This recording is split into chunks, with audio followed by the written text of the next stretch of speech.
अरे यहाँ ओडिशा में 29% शेड्यूल ट्राइब लोग हैं, 16% एसटी है, एससी है, बैकवर्ड्स अधिक है। इसके बावजूद भी इन लोगों को कोई आज तक बड़ा काम नहीं मिला। ये पटनायक के गवर्नमेंट में एक हो जाओ, अपने हकूक के लिए लड़ो।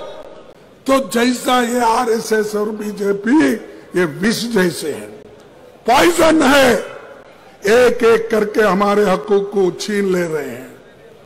आप देखिए बाजू मणिपुर में हजारों लोग मर रहे हैं, महिलाओं का रेप हो रहा है। यहां सिर्फ हमको दिखाने के लिए वहां यहां ऐसा फिरते हो, जाके अपनी सूरत बताओ मणिपुर में। हमारे पार्टी से पहले जो चीफ मिनिस्टर थे बीजू पटनायक, और वो पटनायक जी नेहरू जी बहुत दोस्त थे। नेहरू जी की आइडियोलॉजी को मानने वाले पटनायक थे पहले के, लेकिन आज के पटनायक बीजेपी की आइडियोलॉजी को मानने वाले हैं। इनका ऐसा हो गया है पाप बेचारे का, पानी तेरा रंग कैसा है अगर कोई पूछे, साहब जिसमें डालो वैसा है। अगर आप हरा रंग डालो मैं हरा, पीला डालो पीला, भगवा डालो भगवा। तो ये ऐसी परिस्थिति इनकी है। अब वो पटनायक ये पटनायक की बहुत बड़ा फर्क है, बहुत बड़ा फर्क है। इसीलिए जो दोस्ती कोई बोला यहां पर, हमारे इग्नोई ने बोला, अजय डॉक्टर अजय कुमार ने बोला, वो आपने जरा गलत बोला कि वो दोनों उन दोनों को हमने शादी करवाई बोले। अरे तुम नहीं कराए भाई, वो तो लव मैरिज कर लिए हैं। कहां मिले वहां दोस्ती हो गई, और इसलिए दोस्ती हो गई, दोनों मिलके हम ओडिशा को बर्बाद करेंगे।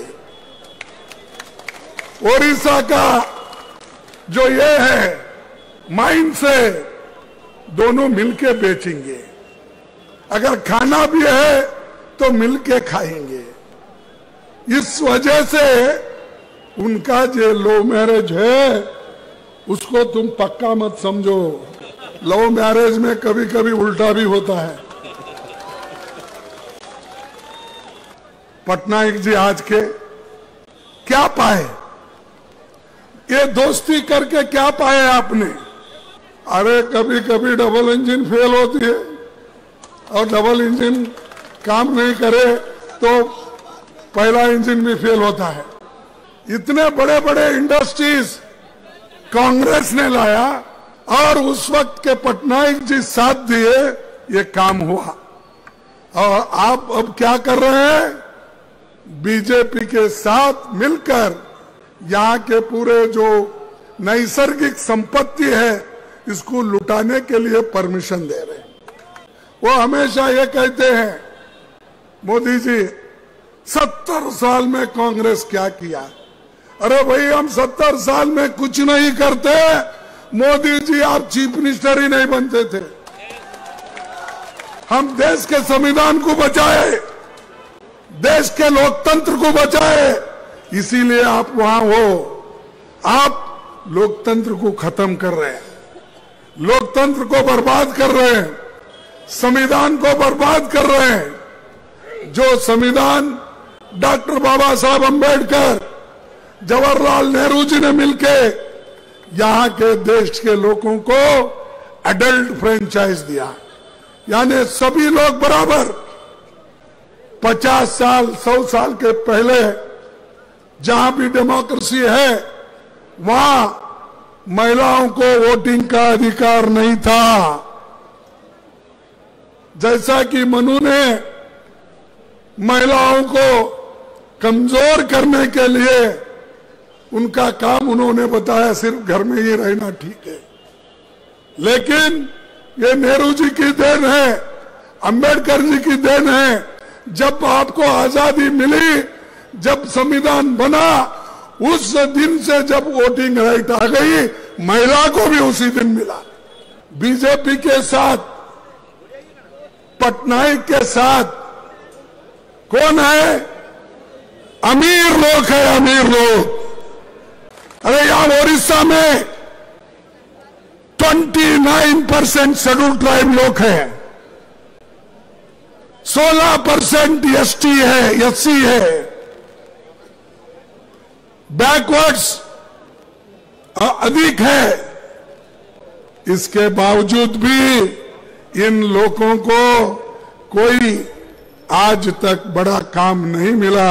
ये पटनायक के गवर्नमेंट में कोई बड़ा आदमी या कई बड़े हुद्दे पे इन्होंने नहीं बिठाया।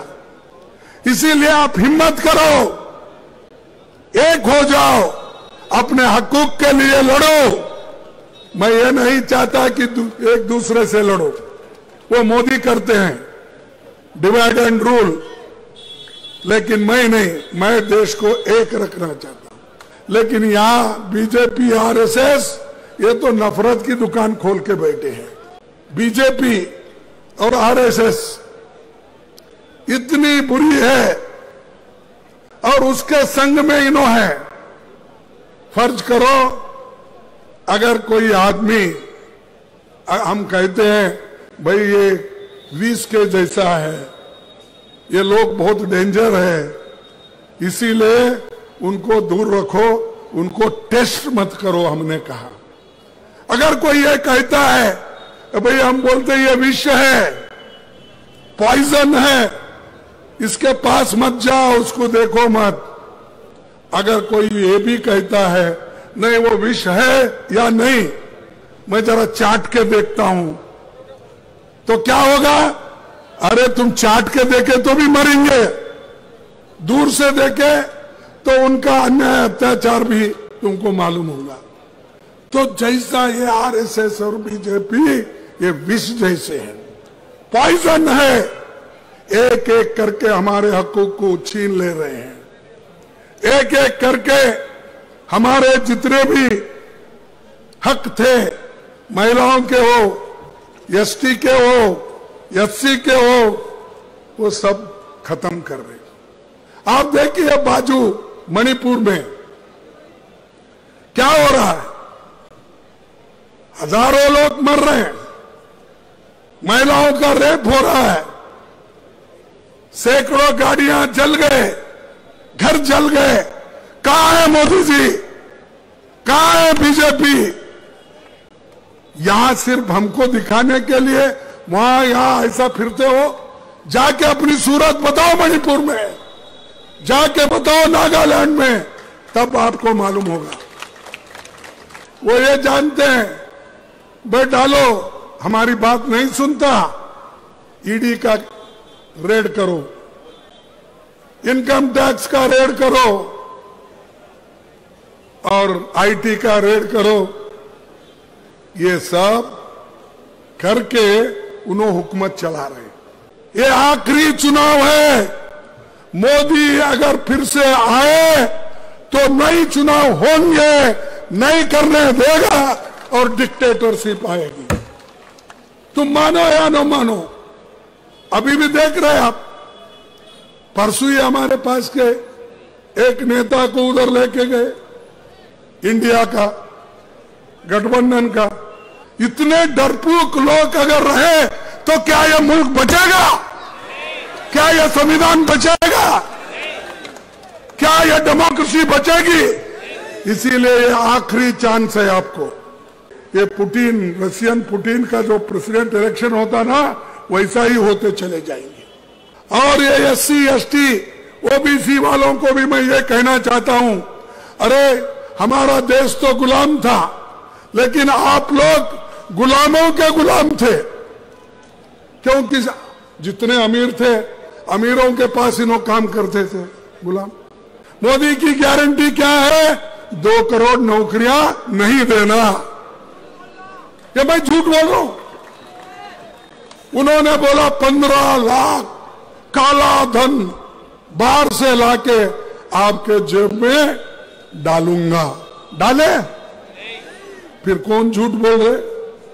ओडिशा में 45 लाख से अधिक नौजवान बेरोजगार है और 2,36,000 पद विभिन्न सरकारी विभागों में खाली है। हर डिपार्टमेंट में कम से कम 2,36,000 नौकरियां खाली है। दो भाई नौकरियां। ये आंकड़े मेरे नहीं है, सेंट्रल गवर्नमेंट के। किसी एक व्यक्ति जाने से गठबंधन कमजोर हो गया। अब भाई देश में किसी एक व्यक्ति जाने से देश कमजोर होता है? नहीं, वैसा ही एक दो व्यक्ति जाने से गठबंधन कभी कमजोर नहीं होता। नेशनल दस्तक की आपसे गुजारिश है कि अगर इसको बचाना चाहते हैं तो नेशनल दस्तक को सब्सक्राइब करने के लिए रेड कलर के सब्सक्राइब बटन को दबाएं, फिर बेल आइकन की घंटी दबाएं। नेशनल दस्तक को बचाने के लिए बहुत जरूरी है कि हर खबर को शेयर करें, लाइक करें, कमेंट जरूर करें।